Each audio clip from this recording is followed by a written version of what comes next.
Can you help her pick the correct sentence? If yes, तो simply comment में लिख देना. And if नहीं, then कोई बात नहीं यार, पूरा वीडियो देख लो, उसके बाद पता चल जाएगा, तब लिख देना, okay? Ingvarta, your English practice playground. Hi there, welcome back to Ingvarta. मैं हूँ वानी and आज मैं आपको present perfect and present perfect continuous बहुत ही simple and basic way में समझाने वाली हूँ. तो क्या आप तैयार हैं? तो चलिए शुरू करते हैं. तो सबसे पहले let's start with present perfect tense. So present perfect tense का यूज़ हम तब करते हैं जब हम किसी एक्शन की बात करते हैं जो कि पास्ट में किसी अनस्पेसिफिक टाइम पे हुआ है, लेकिन उस एक्शन का जो रिजल्ट है, इम्पैक्ट है या फिर जो रेलेवेंस आप बोल लीजिए, वो अभी भी प्रेजेंट में है. अब इसका फॉर्मूला बहुत ही सिंपल होता है, सब्जेक्ट प्लस हैज़ या have plus third form of the verb. अब मैं आपको 3 एग्जाम्पल्स दूंगी, 3 यूजेस बताऊंगी जहां जहां हम प्रेजेंट परफेक्ट टेंस यूज करते हैं. सबसे पहले let's start with unspecific time. For instance अगर मैं बोलूं I have travelled to Japan, तो इसका मतलब है कि मैंने जापान ट्रैवल किया है. अब पास्ट में किया है, कब किया है ये नहीं पता, कोई स्पेसिफिक टाइम नहीं है, बस मैं इतना बता रही हूँ that I have travelled to Japan. तो यहाँ मैंने यूज़ किया है present perfect tense. I subject है, हैव हो गया एंड ट्रैवल्ड हो गया third form of the verb. Simple. Second हम बात करेंगे एक्शंस जिनका प्रेजेंट में अभी भी रेलेवेंस है. फॉर इंस्टेंस इफ आई से he has lost his keys, तो जो चाबी है इस पर्सन ने ये पास्ट में खो दी है, खो चुके हैं, लेकिन जो इसका रेलेवेंस है, जो कीज खोने का जो इम्पैक्ट है, वो अभी प्रेजेंट में चल रहा है बिकॉज चाबी नहीं मिल रही है. So how do we go? तो यहाँ पे हमने यूज किया है प्रेजेंट परफेक्ट टेंस का. यूज नंबर 3, जब भी हम लाइफ एक्सपीरियंसेस की बात करते हैं, we use present perfect tense. For instance, if I say I have never been to Italy, तो यहाँ पे मैं अपना लाइफ एक्सपीरियंस शेयर कर रही हूँ कि मैं कभी भी इटली नहीं गई हूँ. तो यहाँ पे I will use present perfect tense. Simple. See मैंने बहुत ही बेसिक तरीके से बिल्कुल मोल्ड किया है ताकि आपको समझ में आए. I hope it is easy enough for you to understand. In case if you have any question, just mention it in the comments below and we will take it up there. Now let's talk about present perfect continuous tense. तो इस tense का use हम तब करते हैं जब भी हम बात करते हैं उन actions के बारे में जो कि past में start हुई हैं and वो अभी भी चल रही हैं, अभी भी continue कर रही हैं. इसका फॉर्मूला बहुत ही सिंपल है, subject plus has या have been plus verb and ing. Verb के आगे हमको ing लगा देना है.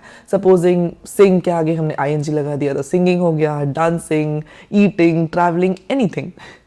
अब मैं आपको 3 मेन एग्जाम्पल्स दूंगी, 3 जगह बताऊंगी जहां पे हम प्रेजेंट परफेक्ट कॉन्टिन्यूस का यूज करते हैं. सबसे पहले whenever we talk about continuing actions, जब भी हम बात करते हैं उन actions के बारे में जो कि past में start होके अभी भी continue कर रही हैं, then we will use present perfect continuous tense. For instance, if I say I have been living in this city for 5 years, मतलब मैं इस city में 5 साल से रहती आ रही हूँ और मैं अभी भी रह रही हूँ, तो I will use present perfect continuous tense. Number 2, whenever we talk about activities या actions जो कि just अभी recently stop हुए हैं, लेकिन उन actions का जो result है वो present में है. For instance, if I say she is out of breath because she has been running, मतलब हाल फिलहाल में ही उसने दौड़ना बंद किया है and because of that वो हाफ रही है, she is out of breath. So इस जगह पे हम यूज़ करेंगे present perfect continuous tense. Activities जो कि recently stop हुई हैं, just अभी थोड़ी देर पहले, and उनका impact है present में. And then lastly, whenever we want to emphasize on the duration of the activity. For instance, अगर मैं बोलूँ that we have been waiting for the bus for 30 minutes, मतलब 30 मिनट से भाई साहब हम बस का वेट कर रहे हैं, तो यहाँ पे हमने क्या किया है, हम ड्यूरेशन, वेटिंग के ड्यूरेशन पे हम एम्फसाइज कर रहे हैं. Therefore, we will use present perfect continuous tense here. Simple. समझ में आया? So now that you know how to use present perfect tense and present perfect continuous tense, अब हम बात करेंगे इन दोनों टेंसेस के मेन डिफरेंस की। इन दोनों के बीच में क्या मेन डिफरेंस है? I will tell you. Well, two main differences हैं. Let's start with the first one. सबसे पहला है completion versus duration. See, present perfect tense focuses on the completion of the action. मतलब action या काम खत्म हो गया है उस पे फोकस करता है.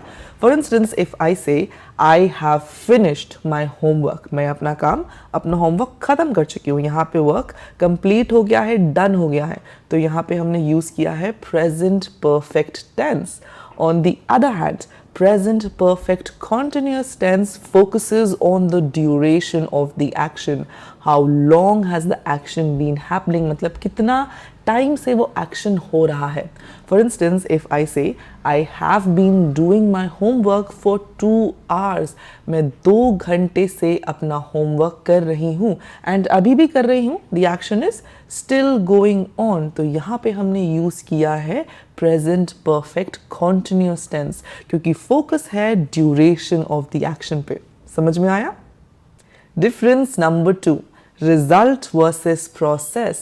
See, present perfect tense focuses on the result of an action. जो present perfect tense होता है वो action के result पे focus करता है. For instance, if I say they have built a new library, मतलब कि कुछ workers ने मेहनत करी, काम किया एंड अब उनका रिजल्ट क्या है कि लाइब्रेरी तैयार हो चुकी है, इट इज़ रेडी. तो यहाँ पे हम रिजल्ट को देख सकते हैं. सो यहाँ पे we will use present perfect tense. On the other hand, present perfect continuous tense focuses on the process. For instance, if I say they have been building a new library for months, तो यहाँ पे मैं बात कर रही हूँ कि कुछ वर्कर्स महीनों से लाइब्रेरी बना रहे हैं. यहाँ पे मैं प्रोसेस पे फोकस कर रही हूँ, तो यहाँ पे हम यूज़ करेंगे प्रेजेंट परफेक्ट कॉन्टिन्यूस टेंस का. Simple. So to sum it up, present perfect tense का यूज़ हम तब करते हैं जब भी हम बात करते हैं कंप्लीट एक्शंस के बारे में, एक्शंस जो कि कंप्लीट हो चुके हैं, या फिर जब भी हमें इन कंप्लीट एक्शंस के रिजल्ट को हाईलाइट करना होता है. On the other hand, present perfect continuous tense हम तब यूज़ करते हैं जब भी हम बात करते हैं ऑन गोइंग एक्शंस की, या फिर जब भी इन ऑन गोइंग एक्शंस के ड्यूरेशन पे हमको एम्फसाइज करना होता है. सिंपल. आई रियली होप कि आपको अब इन दोनों ही टेंसेस के बीच में डिफरेंस क्लियर समझ में आ गया होगा. सो मेक श्योर कि नेक्स्ट टाइम आप कभी भी कंफ्यूज ना हो एंड इन दोनों टेंसेस को आप प्रॉपरली एंड करेक्टली यूज़ करें. So this is pretty much it. आज के वीडियो में बस इतना ही. अगर आपको आज का वीडियो अच्छा लगा तो जल्दी से इस वीडियो को आप थम्स अप दे दीजिए एंड अपने फ्रेंड्स के साथ शेयर भी कर दीजिए. Don't forget to subscribe the channel for more such amazing video lessons. मैं आपसे बहुत जल्दी मिलूंगी अपने अगले वीडियो में. Till then, bye, take care and happy learning.